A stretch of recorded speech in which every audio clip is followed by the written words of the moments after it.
Welcome to the deep dive. Today, we're going into, well, a really unexpected story. We're tracing the journey of synthetic materials. Specifically chemical colors. Right, chemical colors, and how they completely revolutionized what we see, what we value, and, even what we consider real. It's one of the most fundamental stories of the last 200 years, really. We're tracking a philosophical obsession that starts deep in 19th century German Romanticism, finds its realization in industrial chemistry, and then ultimately defines the synthetic world of the 20th century. Okay, so to really get where this journey starts, we have to look past the chemistry lab. We have to picture the German minds in the early 1800s. Yes. Because this is a moment of total contradiction. You have the emerging hard sciences geology and its predecessor, what was it, geognosis? Geognosy, that's right. And for anyone listening, geognosy was this early attempt to classify the Earth's structure. It was often based on, just visible features. So not the deep processes of geology we think of today. No, not at all. It was more descriptive, almost mystical.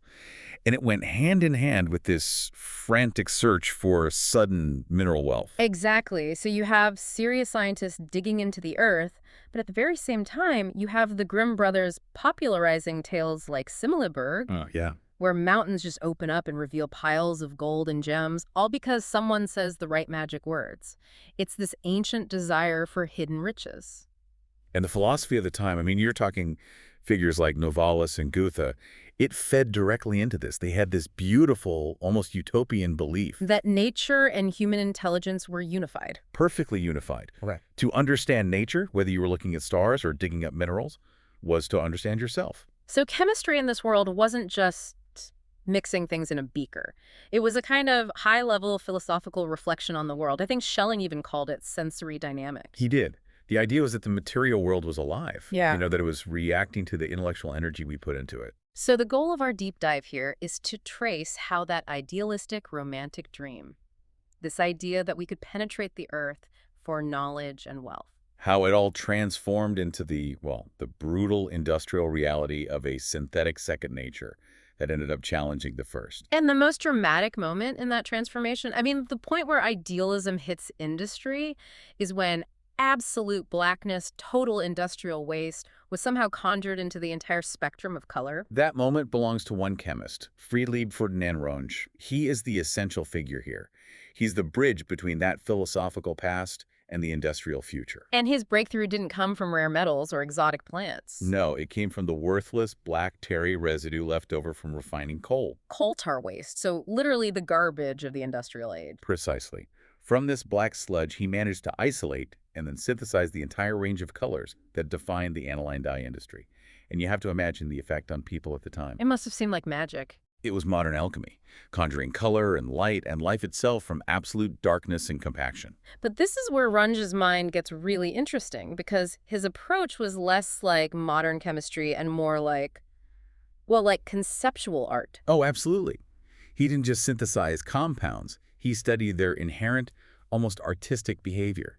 He called it der Bildungstrieb der Stoffe, Which means? the formative drive of materials. He was investigating the self-formation of these chemicals. He'd drop them onto blotting paper and just watch how they moved and separated. So he was letting the materials themselves create the art. He was. And in doing so, he basically discovers chromatography. The results were stunningly aesthetic circular images that looked like ruffled collars or blooming flowers. But the implication went way beyond just making pretty pictures. Runge saw right away that this chemical creation was better than human creation. He boasted about it. He claimed he could produce 1,000 identical chemical images in 10 hours. To copy just one of them by hand would take a skilled painter 10 days. So he's saying his chemicals are faster and more creative than our most skilled artists. That's the declaration. It's a radical statement, and it completely changes the game when you start to talk about value. It does, and this is where the philosophy of value, especially Marx's, runs straight into a wall. The whole theory, which is often based on the labor needed to get something, it relied on natural scarcity. The rarity of gold, the unique luster of a pearl. But scarcity disappears if you can just manufacture rarity in a lab. Exactly. Take pearls. The source material has this fantastic detail. Chemists figured out how to use liquid ammonia and fish scales, cheap, abundant waste, to create the essence of a pearl's luster. Its inner glow. Yes. And it wasn't just a cheap knockoff, it was a scientific imitation of the very property that gave the natural pearl its value in the first place. So if a lab can synthesize the perfect red, alizarin, or the perfect blue, indigo, cheaper and more reliably than nature, what happens to the global market for natural crops? The whole logic of value just gets turned on its head. And these synthetic dyes, they weren't marketed as mere substitutes. They were marketed as superior. Right, because the natural dyes faded. They were subject to history, to time. The synthetic ones were stable, non-fading, and therefore, paradoxically, they were seen as more real because they defied natural decay. This brings us to Germany's rise as a chemical powerhouse. They didn't have the colonial empires of Britain and France. So no easy access to natural indigo or madder root. So they just doubled down on the lab instead. Necessity was the mother of invention. The German government poured support into synthetic chemistry, and that's what led to the explosive growth of companies like BASF, Bayer, and Hoechst. Hoechst was called the Red Factory, wasn't it? It was, because the red dye dust from production colored everything around it, even the workers. It was a calculated industrial war against the agrarian colonial world. And that conquest was literal. The source details the incredible effort to synthesize indigo, the king of blues. It was an epic undertaking, a technological Everest. It took 17 years of effort, and the source states 18 million gold marks. Which today would be hundreds of millions of dollars. Easily, all to crack that one molecular structure.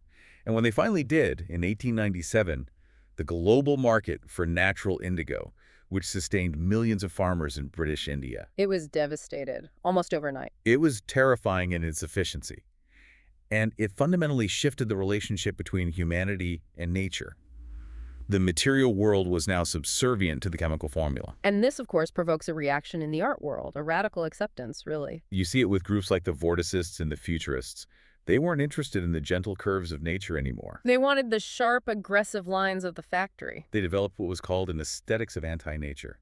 They celebrated the machine, the noise, the industrial violence. The Vorticist magazine, Blast, is a perfect example. Out with that cover. That famously loud, almost offensively garish pink cover. It was described as a puce monster. It was a deliberate celebration of industrial slag heaps over organic beauty. So that vulgar pink was a statement. The lab-born color is superior to the natural pastel. Exactly. But the path from dazzling dyes to destruction is terrifyingly short. The same chemical infrastructure that made Saturn yellow also made explosives and poison gas. Which takes us right into the Great War.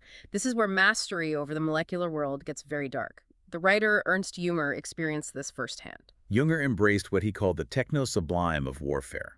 He looked at the industrial abuse of nature, the gas attacks, the flares, the phosphorus explosions, and he described it as a marvelous performance. That's horrifying. For him, the sheer power of this manufactured destruction was a new form of horrific beauty. And that's the tragic endpoint of that romantic quest for unity with nature. Using intellectual mastery to unleash chemical hell. And that idea that controlling matter could be an aesthetic delight, even in violence.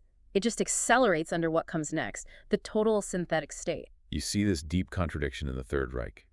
Ideologically, they're all about blood and soil, purity, nature, the German landscape. But their military policy was the opposite. Completely.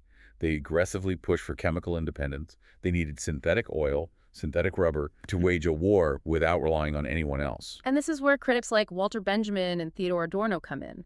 They looked at how the tools of reproducibility were used for control. Right. They observed that technology like photography was initially seen as enabling photographic equality. Everyone had a right to be seen. But under fascism, that's not what happened. No, it was co-opted. It became the over-representation of the charismatic types, the dictator, the celebrity, the star. The media wasn't creating equality. It was enforcing a hierarchy, a constant, unambiguous message of power. Adorno called it inhuman regression, didn't he? He did. He argued this so-called total transparency of the media was actually a total subjugation of human freedom. And the corporate entity that embodied this was IG Farben. IG Farben was fundamental to the Nazi war machine. It thrived, seizing factories across Europe and, notoriously, using massive amounts of slave labor.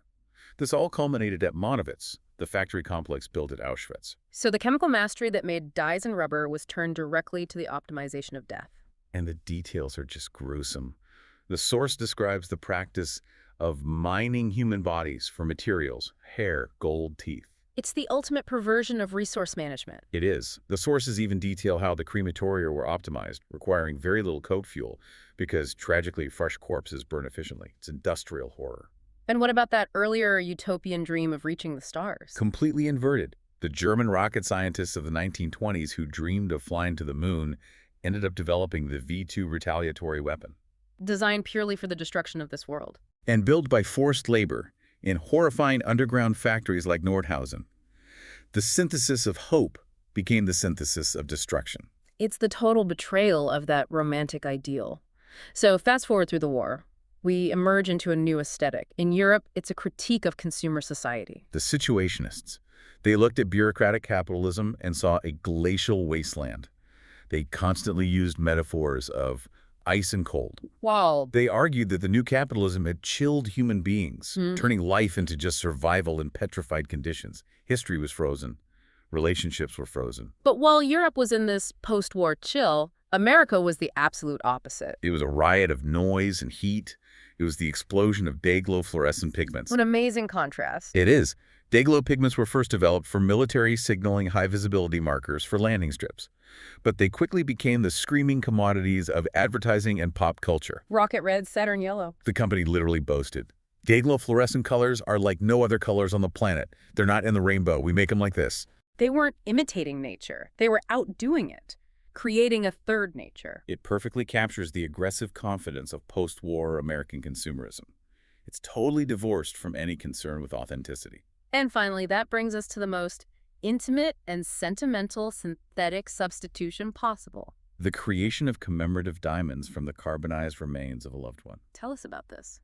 Well, companies like LifeGem or Diamond Essence, they take the carbon remains of a person or even a pet and subject that carbon to immense heat and pressure. They mimic the Earth's process, but in a lab, to grow a flawless diamond. So you're not just wearing a diamond, you are wearing the chemical essence of that person, reduced and reconstituted. And the company can often control the color. A faint blue tinge comes from trace amounts of boron, which is present in the human body. They promise rarity and uniqueness. Linking an industrial process back to our most intimate feelings. And it costs. A 3/4 carat blue diamond, a piece of manufactured memory, can be upwards of $17,000. It really brings us full circle. From that 19th century romantic dream of unity where digging in the earth connected us to the cosmos, to today, where we pay a premium for a synthetic artifact made from our own carbonized remains. Synthetic chemistry has blurred every line, genuine and fake, life and death, value and spectacle. And it all comes back to where we started. Carbon. Scientists confirm we are literally star stuff. We are made of the same materials as the cosmos. Our own bodies are inorganic matter, just organized organically. So you have to think about the implications of constantly transforming this shared inorganic body nature and our own organic bodies through these high-cost synthetic materials. We started by seeking unity, but we ended up creating a synthetic distance. And if Adorno was right, that philosophy is the prism in which its color is caught, the way we understand our era, then what color is our completely synthetic world revealing right now? Is it the black of coal tar, the loud pink of anti-nature? Or the intimate coal blue of a manufactured diamond? I think that's the question this deep dive leaves with you to explore.